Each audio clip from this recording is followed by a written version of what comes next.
Martineau. Le parrain de l'actualité.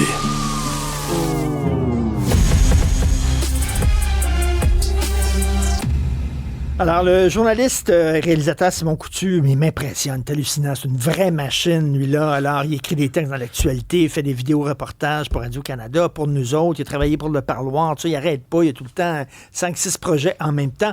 Et là, ben, il vient de publier un texte super intéressant dans l'actualité. Le Canada à l'aube d'une ère libertarienne. Est-ce que le mouvement libertarien peut pogner et prendre racine au Canada et... qui sait, peut-être même un jour prendre le pouvoir, comme c'est le cas aux États-Unis. Simon Coutu, bonjour. Salut. Libertarien, c'est quoi pour ceux qui ne savent pas? Ben, c'est un mouvement politique, économique qui est né au milieu du 20e siècle, qui est principalement associé aux États-Unis. Donc, c'est de laisser les lois du marché aller. C'est un mouvement qui est individualiste. C'est le plus petit État possible. Et le plus petit État, pas pantoute ou non? Il resterait là? Il reste... généralement, les libertariens s'entendent pour dire que, bon, la police, la justice, etc. La défense. Ouais, même la défense. Tu sais, je veux dire, les libertariens, oui, la défense, mais comme intérieure. Il n'y a pas de mission étrangère, là, le moins possible, en tout cas. OK, ça naît là, d'une méfiance vis-à-vis de l'État. C'est-à-dire, l'État est trop gros, puis qui embrasse trop mal étreint. C'est-à-dire, il fait plein d'affaires, puis il fait tout mal. Ben, c'est que c'est pas la job de l'État. C'est ça qu'ils disent. Oui, ce qui explique, c'est que généralement, le privé peut faire la plus grande partie de ce que l'État fait présentement. OK, à moindre coût? Ah, c'est ce qu'ils disent. Faudrait voir. La seule réelle expérience qu'on a de ça, c'est Javier Milei en Argentine. C'est le premier chef d'État ouvertement libertarien qui a été élu de l'histoire. Là. OK, donc, c'est la première fois que les libertariens se retrouvent au pouvoir d'un État. Là. Exactement. Puis là, tu sais... Est-ce que ça a changé beaucoup? Ben là-bas? Oui, ça a changé beaucoup. Mais après, tu sais, tous les libertariens avec qui j'ai parlé, ils disent, ben, lorsqu'un libertarien ou quelqu'un à tendance libertarienne arrive au pouvoir, ça va faire mal pendant un petit bout, tu sais. Puis effectivement, ça fait un peu mal en ce moment, là. OK, là, ça n'a rien à voir avec les citoyens souverains là, qui veulent rien savoir de l'État puis qui disent, moi, j'ai pas à payer de taxes, j'ai pas à payer d'impôts. Ça, c'est pas mal la frange coucou du mouvement libertarien. Oui, c'est peut-être la frange la plus marginale, puis oui, clairement. Puis ce sont des gens qui sont un peu seuls sur leur île, tu sais, dans le sens qu'ils disent, bon, ben, moi, je paye pas de taxes, tout ça, etc. Mais non, mais en fait, ce qui est intéressant, c'est qu'il y a plusieurs types aussi de libertariens. Tu sais, moi, j'ai parlé avec Danielle Smith, la première ministre de l'Alberta, qui, elle, se revendique libertarienne conservatrice, tu sais, comme, donc... Elle veut pas foutre l'État à terre non pas plus, du tout. Au contraire, même, tu sais, je veux dire... T'sais, elle se revendique aussi de l'école de Calgary, qui est Stephen Harper en faisait partie, Tom Flanagan, tout ça. Et donc, c'est un libertarianisme, disons, assez doux. Mais là, l'affaire aussi que j'explore dans cet article-là, c'est que lorsqu'on se frotte avec les hautes instances du pouvoir, ben... Pas que le libertarianisme prend le bord, mais on met de l'eau dans son vin.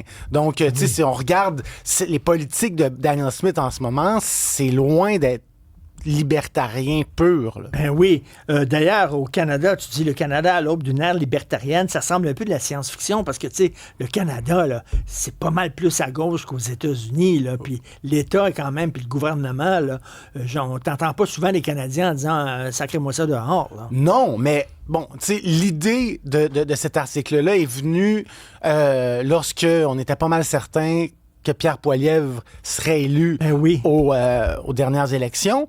Finalement, bon, c'est passé ce qui s'est passé avec les États-Unis et Mark Carney, mais Pierre Poilievre a clairement une influence libertarienne, très influencée par Milton Friedman. Tu sais, quand il parle de fermer la CBC, de congédier le directeur de la Banque centrale, il parle aussi d'investir en crypto-monnaie, en Bitcoin. Tout ça, ce sont des thèmes qui sont généralement adoptés par certaines droites libertarienne économique, mais un peu de la même manière que Danielle Smith. Je veux dire, c'est quelqu'un qui est pas purement libertarien, clairement pas. OK, dans leur politique sociale, mettons, je sais pas, les mariages gays, l'avortement, etc., ils se situent où, les libertariens? Mais ça dépend. Ça dépend. C'est-à-dire, tu fais ce que tu veux, puis l'État n'a pas à s'en mêler. Généralement, si tu veux avorter, classiquement, c'est un peu ça.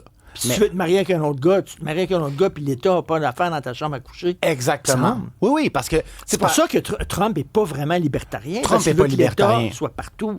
Trump n'est pas libertarien, Trump est Trump.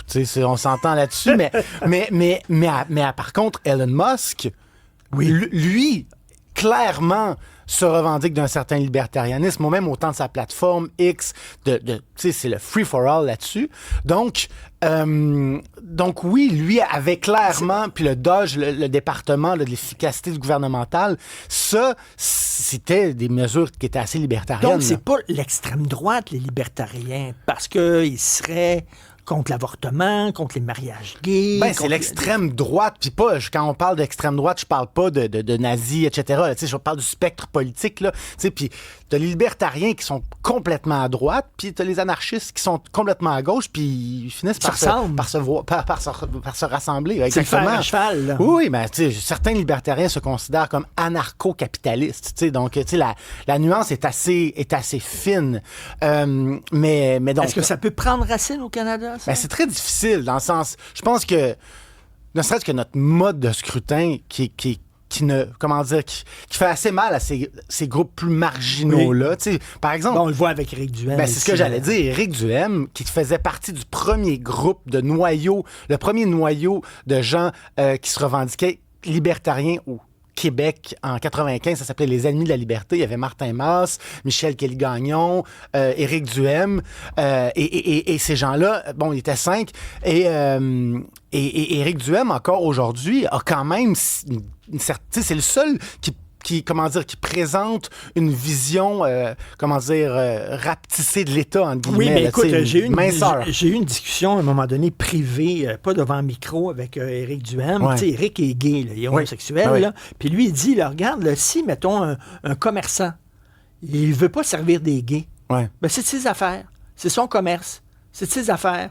L'État n'a pas à dire qui il reçoit ou qui ne reçoit pas dans son commerce. Ça, c'est libertarien maudit. Ça. Ben, c'est vivre, laisser vivre, de tout laisser aller. Je ne sais pas si cette mesure-là en soi est libertarienne, mais l'idée, c'est de pas se mêler. L'État n'a plus de règles à imposer. Le moins possible, en tout cas. Le moins possible. Oui, effectivement. Écoute, ça va-tu jusqu'à enlever les stops au carrefour en disant si tu veux arrêter, t'arrêtes, si tu veux continuer, tu continues? Je crois pas. Je pense justement le moins possible. Il y a une certaine, il y a certaines règles pour une cohésion sociale, mais il y en a qui vont jusqu'à dire que des firmes de sécurité privée pourraient faire le travail de la police. Là. Ou de l'armée. Ben, effectivement. Ben, ça commence même déjà. Là. Oui. Ce que j'ai aimé de ton texte, c'est, écoute, corrige-moi si je fais erreur, mais tu sais, t'es arrivé là-dedans avec curiosité. Ben oui. Sans être alarmiste, sans être catastrophique, sans dire, mon Dieu, c'est les néo-nazis qui s'en viennent, puis tout ça. Tu dis, c'est quoi ce bébête-là? C'est quoi ce bébête-là? Puis on va aller voir c'est quoi. Ouais. Non, mais c'est pas les néo-nazis, au contraire. Non, finalement, quand on lit cet article-là, on voit que, ce sont des politiciens conservateurs, une certaine très économique. Il y a ce qu'on appelle les paléo-libertariens, là, donc Martin Masse, Maxime Bernier du Parti populaire se revendique de ça. Puis là, quand on parle de cette frange-là, l'aspect moral, par exemple, de rouvrir le débat sur l'avortement, de fermer les frontières à l'immigration, etc., est présent. Donc, il y a cet aspect moral-là chez cette frange libertarienne-là. Mais généralement, c'est assez free-for-all. Mais il y a toutes sortes de... il y a un certain... C'est comme des hippies, quasiment. Ben, quand même. Ça rejoint les hippies. Ben oui. Russell Bricht, qui est le fondateur de Silk Road, qui était le premier marché du Darknet où qui vendait toutes sortes de drogues en ligne. C'est un hippie total. Il a été arrêté, par le FBI. Il y avait une sentence à vie, puis il a été gracié par Donald Trump pour faire plaisir à la frange libertarienne aux États-Unis. Donc, oui, c'est des hippies, là. C'est clairement... En tout cas, certains. Wow, écoute, c'est vraiment fascinant. Là. Lisez ça, c'est sur le site Internet, ben c'est dans l'actualité. Le Canada à l'aube d'une ère libertarienne. T'as encore plein de projets, là, toi, là, qui sont en train de cuire sur le feu. Quelques rondes allumées. Quelques rondes allumées. Toujours un plaisir immense. Merci d'être venu en studio. Simon Coutu, journaliste et réalisateur.